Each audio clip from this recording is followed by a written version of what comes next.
스가랴는 학개와 동시대의 선지자이며 제사장으로서 학개와 함께 성전 건축을 독려하였던 사람입니다. 스가랴는 여호와께서 기억하신다 이런 뜻인데, 바벨론 포로 귀환 후 예루살렘은 재건되어 가고 있는데 하나님의 성전 건축이 중단되어 16년 동안 가량이나 이렇게 멈춰져 있는 상태로 있는 모습을 보면서 이를 다시 시작하도록 학개와 함께 독려하였던 사람으로, 그리하여서 마침내 성전 재건 사업이 완수될 수 있도록 하였던 사람입니다. 포로귀환 공동체 이스라엘에게는 하나님의 임재의 상징인 성전이 무너져 있는 문제가 그들에게 이때 당시에는 이렇게 심각한 문제도 받아들이지 못하였던 모양입니다. 그런데 스가랴가 보기에는, 그리고 학개가 보기에는 이 성전 재건 사업은 하나의 그런 건물을 다시 성전을 짓는다는 의미를 떠나서 여호와 신앙의 중심지이고 필수적인 성전, 즉 하나님과 관계의 회복을 위해서는, 신앙의 회복을 위해서는 반드시 필요한 일이라고 생각했고, 그렇게 성전 건축에 그래서 매달렸던 것입니다.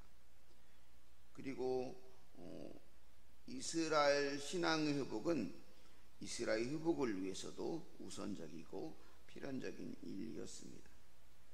때문에 학개와 스가랴는 성전 재건에 온 힘을 기울였던 것입니다. 오늘날 이 코로나 사태로 인해서 온라인 예배가 많이 활성화되고 비대면 예배가 활성화되다 보니까 이제 코로나 사태가 진정이 되고 예배가 정상화되어도 굳이 우리가 교회에 나와야 되는가, 이런 생각을 하는 그런 이런 조류들이 있을 수가 있습니다. 그때 이 스가랴 당시의 상황과 지금 우리 현대 교회의 상황과 동떨어지지 않았습니다. 그렇지만 교회를 떠난 신앙, 단지 여기 이 장소를 의미하는 게 아니고 이렇게 예배를 모여서 드리는 그것이 그냥 단순히 어떤 형식이 아니라는 거예요. 그런 신앙을 떠나서는 신앙이 유지되기가 어렵습니다. 그리고 이스라엘 당시에도 그랬기 때문에, 그래서 성전 재건은 이스라엘 신앙 회복, 이스라엘 회복을 위해서 너무나 중요한 문제였던 것입니다. 그래서 이를 끝까지 중요하게 강조했던 스가랴였습니다. 또 스가랴는 이 스가랴서를 읽어보시면 알지만 메시아 예수 그리스도 도래에 대해서 아주 분명한 예언을 하고 있습니다. 그래서 스가랴서가 그는 겸손하여 나귀를 타고 입성할까라는 그 얘기가 스가랴에서 있잖아요. 그 얘기가 신약성경에 또 인용이 되잖아요. 그런 것처럼 그렇게 예수님의 여기 초림에 대해서 이렇게 분명하게 그렇게 예언했던 선지자이기도 합니다.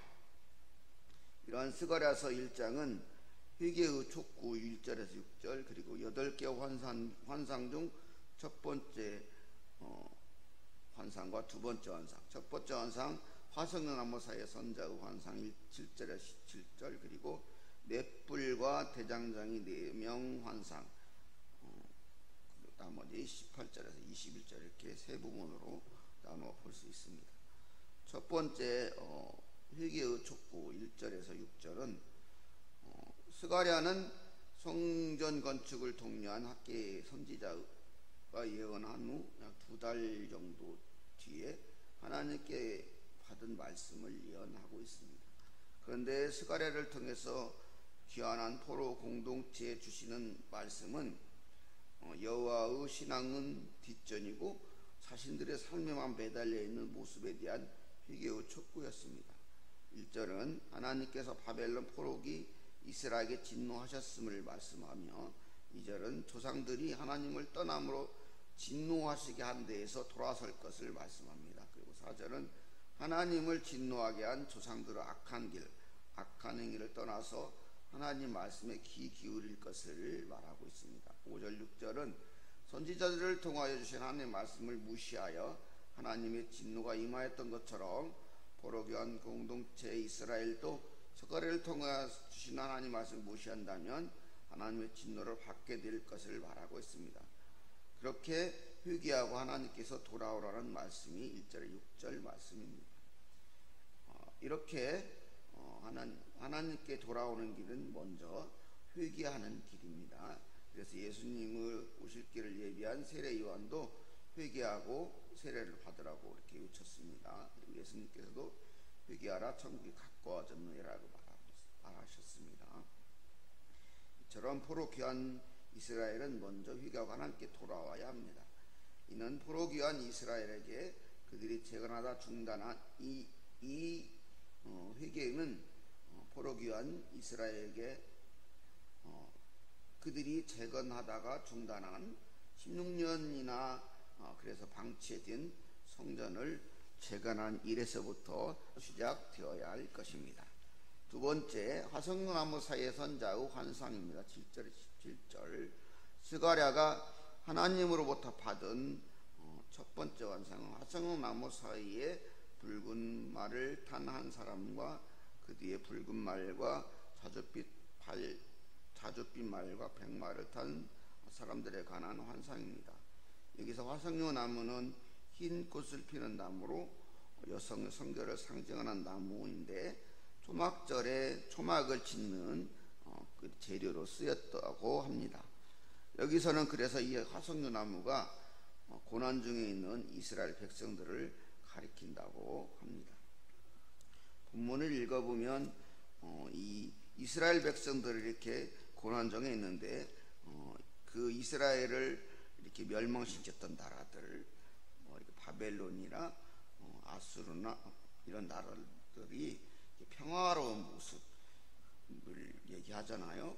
그리고 이렇게 평화로운데 언제나 우리 이스라엘은 이렇게 또 다시 이렇게 회복시켰을 기가 70년이나 됐습니다. 이런 얘기들이 나오잖아요.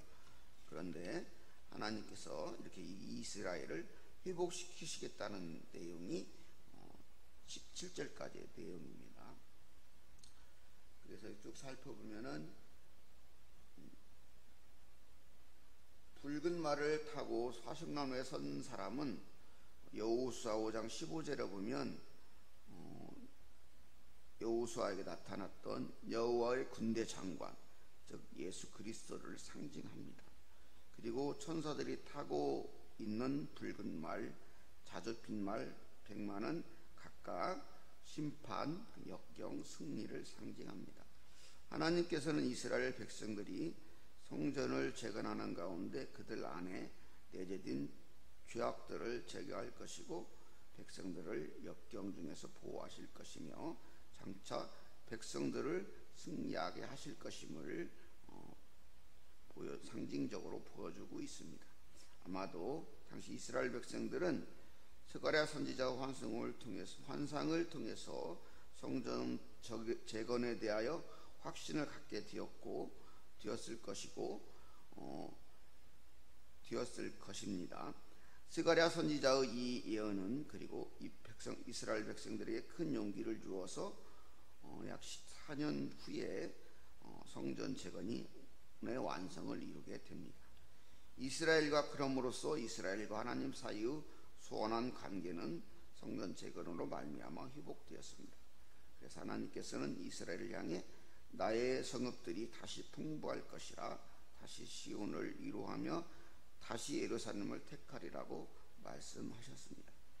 첫 번째 상은 이렇게 이스라엘에 대한 고난은 그들을 회개시켜 하나님과의 관계를 회복시키려는 것임을 보여주고 있습니다. 그리고 셋째는 네 뿔과 네 대장장이 환상입니다. 18절에서 21절인데 붉은 말을 탄 천사 그리스도의 환상을 통해 하나님과의 관계 회복을 선언했던 스가랴 선지자는 두 번째 환상으로 네 뿔과 네 대장장이에 관한 환상을 제시하고 있습니다. 여기서 뿔은 힘과 능력을 상징합니다. 그리고 넷이라는 숫자는 동서남북 사방천지 즉 땅 전체를 가리킵니다. 이 넷뿔은 유다와 이스라엘을 압제한 이방 나라들을 가리킵니다. 그리고 이 또한 대장장이 4명은 이 이스라엘을 괴롭힌 뿔을 부러뜨리고 하나님의 이스라엘을 이렇게 구원할 그런 사역자들을 가리킨다고 합니다. 그래서 두 번째 환상은 당신의 택한 백성을 위해 싸우시고 구하시는 하나님의 사역을 의미하고 있습니다. 하나님의 사람들을 압제하고 박했던 무리들은 하나님의 때에 모두 멸망할 길을 걷고 말 것입니다. 왜냐하면 하나님께서 친히 이스라엘의 보호자가 되시기 때문입니다. 이렇게 두 번째 환상은 하나님께서 이스라엘의 보호자가 되심을 보여주고 있습니다. 스가랴 선지자는 이스라엘이 조상들의 죄를 반복하지 말고 회개할 것을 촉구하는 하나님의 말씀을 전했습니다. 그리고 또 두 가지 환상을 통해서 하나님께서 택한 백성 이스라엘의 보호자시요 하나님께서 그 인도자심으로 그 안에서 담대하게 맡은 사역을 감당하라고 권면하고 있습니다. 당시 성전 재건이라는 중대한 사역을 맡은 이스라엘 백성들에게 이 말씀은 아주 적절하였고 그리고 힘과 용기를 주었을 것입니다. 이 말씀은 우리에게 또한 우리가 집 가운데 있을 때 하나님의 말씀이 들려졌을 때 즉시 회개하고 하나님께 돌아올 것을 촉구하고 있으며 또한 오늘날 우리에게도 하나님께서 주신 각자의 사명을 완수함에 있어서 하나님이 함께하심, 하나님께서 보호하심을 신뢰함으로 나갈 때 그리고 그 주신 사명을 잘 감당할 수 있음을 우리에게 알려주고 있습니다. 오늘 이렇게 본문의 말씀처럼 우리가 죄악 가운데 있을 때라도 하나님 말씀이 들려질 때 즉시 회개하며 하나님께서 맡겨주신 일들을 하나님을 신뢰하고 하나님께서 주신 힘과 능력으로 잘 감당하는 복된 봉상교회와 성도님들 되시기를 소망합니다.